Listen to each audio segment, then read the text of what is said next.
As a consumer, it's confusing to find the perfect skincare product with all the promises out there.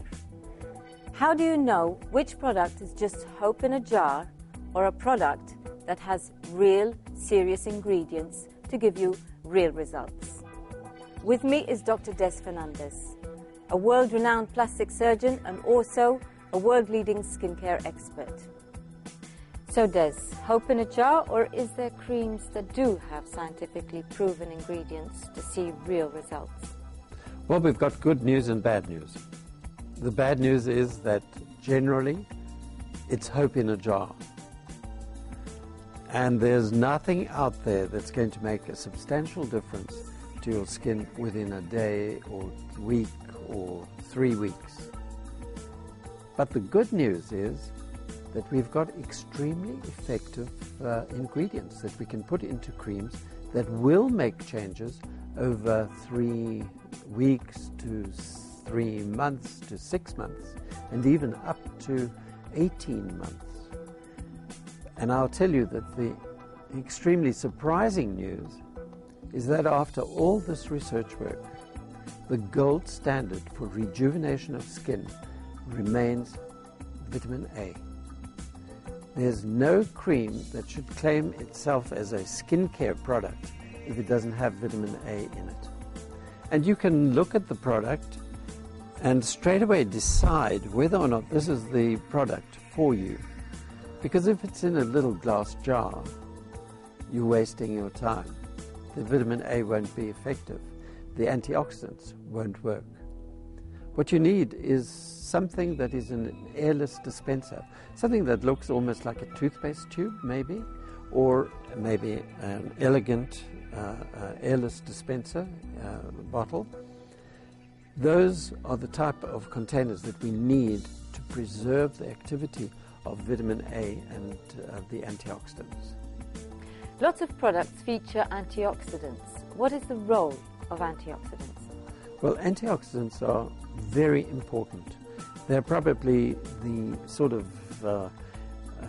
basic of trying to control aging. The trouble is that many of products will feature one antioxidant, and in fact what you need are a whole host of them. You need water-soluble antioxidants, you need lipid-soluble antioxidants, you need antioxidants against nitrogen-based products, you need antioxidants against protein derivatives. So we need very many different types of antioxidants in our skincare, and the ideal is to have all of them in your one product. And the importance of sun protection. Should we use this daily on our skin? I think we've got to be very careful about sun protection. A lot of people have this attitude that, you know, if you really want to protect yourself and get total protection, then you better use an SPF 60 to 100.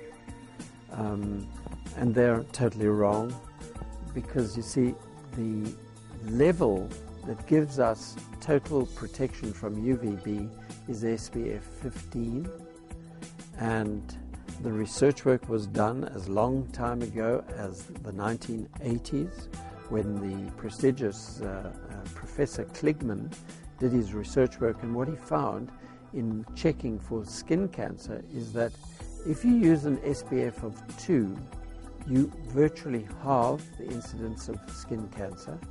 If you use an SPF of 15, you eliminate it. So all these sun researching scientists have an attitude that SPF 15 to 20 is the maximum that you need, but you need to also concentrate on UVA. And this is where most products don't have adequate UVA protection. I think that UVA protection is the prime protection that we need. We need to check our sunscreens, but most people can't, because they don't understand these complex names inside the declaration of ingredients. They don't know which one's a UVA protectant. But we know that if you add antioxidants to your sunscreen, then you're going to protect very well. And most people can read, oh, it's got a vitamin C derivative, a vitamin E derivative, a carotenoid, that type of thing. So people aren't in a position to judge sunscreens. They have to depend on the advice of their therapists, who will direct them towards a good sunscreen. So Des, at what age can one start using products containing vitamin A? I think you should start using it as soon as you go out into sunlight, because that's when you start damaging the vitamin A in your skin. And a child gets just as much damage as an adult. And progressively, the child will lose its vitamin A metabolism. And one of the interesting things that I've found is that in young children, you can use high doses of vitamin A and they don't get a retinoid reaction, because they've got all the vitamin A receptors on their skin cells. Can you tell us more about stem cells? Now, this is the latest deception, I believe, in skincare. People are led to believe that you can apply stuff, even stem cells, or supply special ingredients that are derived from stem cells. That's generally nonsense. What you want to do is use the natural nutrients for stem cells. And here, you know, again, it's just amazing, because vitamin A is the most important nutrient for a stem cell. The vitamin A makes sure that the stem cell works as well as it can and divides as often as it should. It doesn't speed up the division to be more than it should be. It doesn't make cells grow faster. It speeds the slow-growing, sun-damaged stem cell into a healthier stem cell that grows at the regular speed. So vitamin A is the most important nutrient for the stem cell, because the next thing that it does, it tells the stem cell to create the differentiated cell, the skin cell. Because you know, the stem cell must stay at the bottom of the skin and create all the other cells that are going to grow up and become your protective layer, your stratum corneum. But the stem cell has to stay at the bottom. And if it doesn't differentiate, you don't get any skin. So that's a very important step, and again, that is controlled by vitamin A. And then, of course, the skin cell that's grown off has now got to mature and become an effective skin cell. And that's controlled again by vitamin A. So just in those two cells, vitamin A is so dominant. And the people can never underestimate the value of vitamin A for the stem cell. And stem cells also need antioxidants. So it needs a great deal of vitamin E, especially. Well, not a great deal, because you see, vitamin E is in a very low concentration in the body. But of course, we only get tiny quantities of anything that's applied on the surface. Only tiny quantities get into the skin.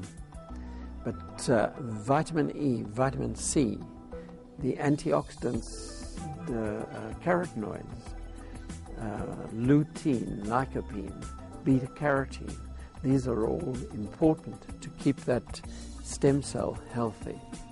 Can you explain a bit more in detail, for a person who's got acne, how vitamin A can help this problem? Well, here research work is showing something that we've believed, we've understood, but never been able to prove. But now they've been able to show that if you get acne and we test your blood, it's going to be low in vitamin A. And the more severe your acne, the lower your vitamin A levels. So one of the things which you have to do is you have to increase your oral vitamin A intake, because you somehow have to push up the blood levels of vitamin A. You also need to increase the skin levels of vitamin A. So vitamin A plays a dominant role here once again because it controls how the sebum is secreted. It's, from my point of view, I think that it controls the properties of sebum, either making it easier to clog the pores or to flow freely. And I believe that in acne-prone people, because they've got lower quantities of vitamin A in their skin, the sebum that they make tends to clog easier. So that's why vitamin A seems to have a dominant role in correcting acne. So thank you, Des, for all this information. For those of you looking for a serious skincare product, it is vital to find a product with good packaging, vitamin A, and also antioxidants. And always remember to use a sun protecting factor of 15 to 20. Thank you.